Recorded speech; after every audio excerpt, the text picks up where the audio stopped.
এই নাও একটা জাদুর ফুল। এটা তোমাদের বাড়ির উঠোনে যে গাছটা আছে সে গাছের গোড়ায় রেখে দিবে। আর পরের কথা মতো ফুলটি কাঁঠাল গাছের গোড়ায় রেখে দেয়। আর তখনই আশ্চর্যভাবে গাছটিতে অনেক সুন্দর সুন্দর ঈদের জামা চলে আসে। এই মিনা, জানিস এবার ঈদে আমার মা আমাকে অনেক জামা কিনে দিয়েছে। সবগুলো জামা অনেক সুন্দর। তোর মা তোকে কি কিনে দিয়েছে রে? ওর মা ওকে কি কিনে দেবে রে? ওর তো আগের বছরেও কোনো জামাই কেনেনি। পুরনো জামা পরে ঈদ করেছে। এবারও মনে হয় পুরনো জামা পরে ঈদ করবে। কি, পুরনো জামা পরে আবার ঈদ হয় নাকি? আমার মা তো সব সময় আমাকে অনেক জামা কিনে দেয়। আগের বছর আমার মায়ের কাছে কোনো টাকা ছিল না, তাই তো আমাকে কোনো জামা কিনে দিতে পারেনি। আর তাই তো আমি পুরনো জামা পরেই ঈদ করেছি। কিন্তু এবার আমি আমার মাকে বলবো আমাকে নতুন জামা কিনে দেওয়ার জন্য। তারপর আমি নতুন জামা পরে তোদের সাথে ঘুরবো, ঈদ করব আমি। তাই নাকি রে মিনা? আগের বারও তো বলেছিলি তোর মা তোকে নতুন জামা কিনে দিবে, কই দিল না তো?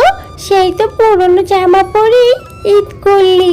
শোন মিনা, তোকে এবার আমরা বলে দিচ্ছি, তুই যদি এবার নতুন জামা না কিনিস তোকে কিন্তু আমাদের সাথে ঘুরতে নিব না।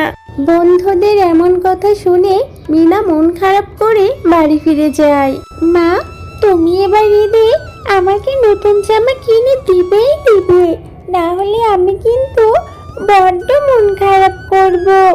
এবার ঈদে আমার বন্ধুরা সবাই নতুন জামা কিনেছে, শুধু আমি কিনিনি। ওরা আমাকে বলেছে আমি যদি ঈদে নতুন জামা না পরি তাহলে ওরা আমার সাথে ঘুরবে না। মারে, আমার শরীরটা কিছুদিন যাবত অনেক খারাপ, কোনো কাজও করতে পারিনি। বাঘিনী ভাবে যে কি বলবে আল্লাহই ভালো জানে। যাই হোক রে মা, কয়দিন কাজ করেছিলাম, সে কয়দিনের টাকা যদি দেয় তাহলে তোকে আমি নতুন জামা কিনে দেবো রে মা। কবে কিনে দিবে মা? ঈদের তো আর মাত্র 2 দিন আছে। তুমি যদি এবার আমাকে নতুন জামা কিনে না দাও তাহলে আমি বাড়ি থেকে বের হয়ে যাব, আর কখনোই বাড়িতে আসবো না।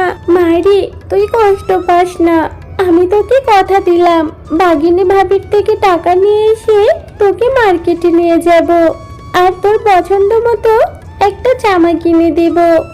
আর মন খারাপ করিস না রে মা। বাঘিনী ভাবি, আমার কাজ সব শেষ, বাকি যেগুলো আছে এখনই করে দিচ্ছি। কিন্তু একটা কথা ছিল বাঘিনী ভাবি, আমি যে কয়দিন কাজ করেছি সে কয়দিনের টাকা কি আমাকে দিতে পারবেন? যদি আগের কয়দিনের টাকা দিতেন তাহলে আমার মেয়েটার জন্য একটা নতুন জামা কিনতে পারতাম। আমার মেয়েটা যে বড্ড জেদ ধরেছে, সে ঈদে নতুন জামা পরবে। আপনি যদি টাকাটা দিতেন তাহলে আমার খুবই উপকার হতো। আরে শেফালি, তুই তো সব সময় কাজে ফাঁকি দিস, আর টাকা চাওয়ার সময় অগ্রিম টাকা চেয়ে বসিস। আজ 5 দিন পর কাজে আসলি আর এসেই টাকা চাইছিস। আর তাছাড়া আমার অনেক টাকা খরচ হয়ে গেছে ঈদের জন্য, অনেক কিছু কেনাকাটাও করতে হয়েছে, আরো অনেক কেনাকাটা করতে হবে, সেগুলো বাকি আছে। তুই আমার থেকে আশাটা ছেড়ে দে। তোর যদি জামা কাপড় কেনার থাকে তাহলে অন্য জায়গা থেকে ব্যবস্থা করে নে রে শেফালি। আমি তোকে এখন কোনো টাকা পয়সা দিতে পারবো না। বাঘিনী ভাবি, আপনি তো অনেক টাকার কেনাকাটা করেছেন, আমি তো শুধু আপনার কাছ থেকে কিছু টাকাই চেয়েছি। এই টাকাটা কি আপনি আমাকে দিতে পারবেন না ভাবি? দয়া করে কিছু টাকা দিন, দিন না ভাবি। আরে শেফালি, তুই এত কথা বাড়াচ্ছিস কেন? আমার টাকা আছে, আমি তাই শপিং করেছি, প্রয়োজনে আরো করব, তাতে তোর কি? তোদের টাকা নেই, তোরা শপিং করবি না? তোদের এত শখ জাগে কেন রে? গরিবের এত শখ থাকতে নেই, বুঝলি? যা অন্য কোথাও থেকে টাকাটা ব্যবস্থা কর, পারলে তোর মেয়ের জন্য জামা কিনে নিয়ে যাস। বাঘিনী ভাবি, আমি তো এমনি এমনি টাকাটা চাইছি না, আমি আমার কাজের টাকাটাই চাইছি, দিন না ভাবি কিছু টাকা। বললাম তো আমি তোকে এখন টাকা দিতে পারবো না, এই মাস শেষে তোর টাকা তোকে দিয়ে দিব। বাকি কাজগুলো শেষ কর, আমার কান মাথা আর খাস না। মেয়েটাকে যে কথা দিয়ে এসেছি যে কাজ থেকে ফিরে তোকে নতুন জামা কিনে দিব, কিন্তু বাঘিনী ভাবি তো কোনো টাকাই দিল না। এবার আমি আমার মেয়েকে কি জবাব দিব? নতুন জামা না পেলে যে মেয়েটা আমার খুব মন খারাপ করবে। মা, তুমি চলে এসেছো? আমি সেই কখন থেকে তোমার জন্য অপেক্ষা করছিলাম। তুমি না বলেছো কাজ থেকে ফিরে তুমি আমাকে নতুন জামা কিনে দেবে? চলো মা, চলো না আমরা এখন মার্কেটে যাই। মারে, বাঘিনী বাবির কাছ থেকে তো আমি একটা টাকাও পাইনি, তোকে আমি নতুন জামা কি করে কিনে দেব রে মা? তুই মন খারাপ করিস না রে মা, আমি দেখি কোথা থেকে কোনোভাবে ব্যবস্থা করতে পারি কিনা। না মা, আমি কিছুই শুনতে চাই না। তুমি আগের বারেও একই কথা বলেছিলে, কিন্তু আমাকে কোনো জামা কিনে দাওনি। এবারও কি তাই করবে? এখন আমি তোমার কোনো কথাই শুনবো না। তুমি আমাকে একটুও ভালোবাসো না। তোমার কাছে কিছু চাইলে তুমি আমাকে কিনেই দাও না। আমার বন্ধুরা সবাই নতুন জামা কিনেছে, সবাই ঈদ করবে, শুধু আমি ঈদ করতে পারবো না। আমি আর এ বাড়িতে থাকবো না, এই আমি চলে গেলাম। এরপর মিনা মন খারাপ করে বাড়ি থেকে চলে যায় আর একটা গাছের নিচে বসে মন খারাপ করে কান্না করতে থাকে। আর তখনই সেখানে মিনার কান্না দেখে একটা পরী চলে আসে। কি হয়েছে ছোট্ট মেয়ে, তুমি এভাবে বসে বসে কান্না করছো কেন? তোমার কিসের এত দুঃখ, বলো আমাকে। এরপর মিনা পরীকে সমস্ত ঘটনা খুলে বলে।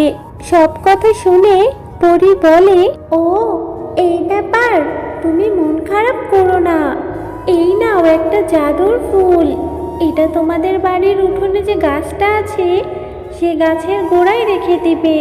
তারপর দেখবে তোমার মনের সব ইচ্ছে পূরণ হয়ে যাবে, আর তোমার কোনো কষ্ট থাকবে না। আর এই জাদু ফুলটাই তোমাকে এখন বাড়ি পৌঁছে দিবে। তুমি এই ফুলের ওপরে উঠে বসলে এই ফুল তোমাকে তোমার বাড়িতে নিয়ে যাবে। আমি তাহলে এবার আসি। এরপর মিনা পরীর দেওয়া জাদু ফুলটার উপরে বসে তার বাড়িতে ফিরে যায় আর পরীর কথা মতো ফুলটি কাঁঠাল গাছের গোড়ায় রেখে দেয়। আর তখনই আশ্চর্যভাবে গাছটিতে অনেক সুন্দর সুন্দর ঈদের জামা চলে আসে। মা, ও মা, তাড়াতাড়ি এদিকে আসো, দেখো কি হয়েছে। পরীর দেওয়া ফুলটি থেকে কতগুলো ঈদের জামা চলে এসেছে। আমি এবার ঈদে নতুন জামা কাপড় পরতে পারবো, তাও আবার অনেকগুলো জামা। যখন যেটা মন চাইবে তখন সেটাই পরতে পারবো। আরে, এটা তো অদ্ভুত ব্যাপার, কিভাবে কাঁঠাল গাছে ঈদের জামা চলে আসলো। মা, ভালোই হয়েছে, এবার ঈদে আমি নতুন নতুন জামা পরবো।